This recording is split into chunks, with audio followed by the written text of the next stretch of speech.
Hello അസ്സലാമു അലൈക്കും, welcome back.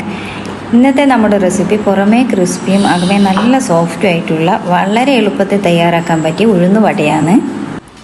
ആദ്യമായിട്ട് ഉണ്ടാക്കുന്നവരാണെങ്കിലും കുറേ പ്രാവശ്യം ഉണ്ടാക്കിയിട്ട് ശരിയാകാത്തവർക്കും ഇതിൽ പറയുന്ന പോലെ ടിപ്സ് ഫോളോ ചെയ്യുകയാണെങ്കിൽ നമ്മൾ കടയിൽ നിന്ന് വാങ്ങിക്കുന്നതിനേക്കാളും ടേസ്റ്റിൽ വീട്ടിൽ വെച്ച് തന്നെ തയ്യാറാക്കാൻ പറ്റും.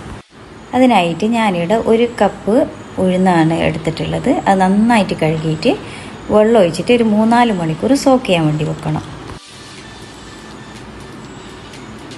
4 മണിക്കൂറായിട്ടുണ്ട്. ഉഴുന്നല നന്നായി കുതിർന്നിട്ട് ഡബിൾ സൈസായി വന്നിട്ടുണ്ട്. ഇതൊരു മിക്സിയുടെ ജാറിലോട്ട് മാറ്റി കൊടുക്കാം.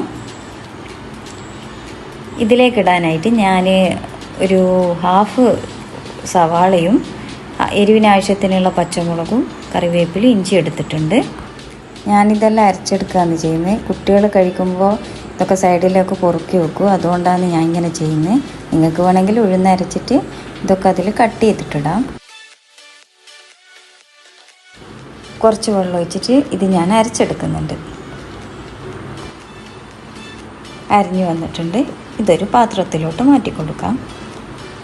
ബാക്കിയുള്ളതും അതുപോലെ അരച്ചെടുത്തിട്ട് രണ്ടും കൂടി മിക്സാക്കി എടുക്കാം. ഇത് ഒരല്പം ലൂസിലാണുള്ളത്, അത് കുഴപ്പമില്ല. ഒരു 1-2 മണിക്കൂർ ഫ്രിഡ്ജിൽ വെച്ചാൽ ഇതൊന്ന് ടൈറ്റായി കിട്ടും.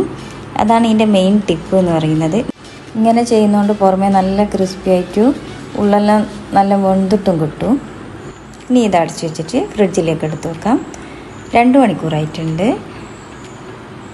ഉഴുന്നുവടൻ്റെ മാവ് ഈ ഒരു കട്ടിയിൽ കിട്ടിയിട്ടുണ്ട്.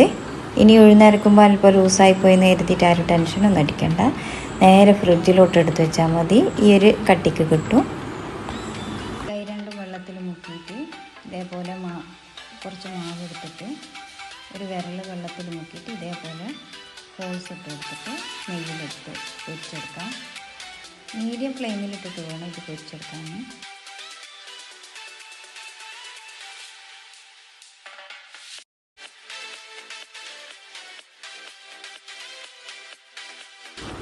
ഉഴുന്നുവട റെഡി ആയിട്ടുണ്ട്. ഇതിനെ ഒരു പാത്രത്തിലോട്ട് മാറ്റി കൊടുക്കാം.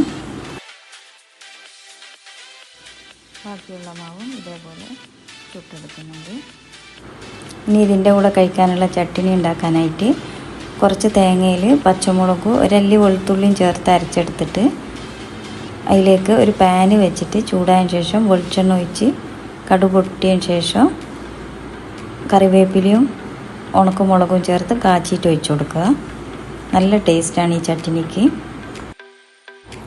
ഉഴുന്നുവടയെല്ലാം ചുട്ടെടുത്തിട്ടുണ്ട്. ഇത് നല്ല ടേസ്റ്റാണ്. റെസ്റ്റോറൻറ്റിലെല്ലാം കിട്ടുന്ന അതേ ടേസ്റ്റ് തന്നെ കിട്ടും ഇങ്ങനെ ചുട്ടെടുത്താൽ.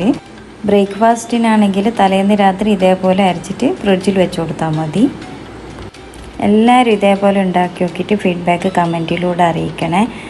പിന്നെ സബ്സ്ക്രൈബ് ചെയ്യാതെ കാണുന്നവരാണെങ്കിൽ എത്രയും പെട്ടെന്ന് സബ്സ്ക്രൈബ് ചെയ്തു ലൈക്ക് ചെയ്തു സപ്പോർട്ട് ചെയ്യണേ. ഇൻഷാ അല്ലാഹ് അടുത്തൊരു വീഡിയോ നമുക്ക് വീണ്ടും കാണാം.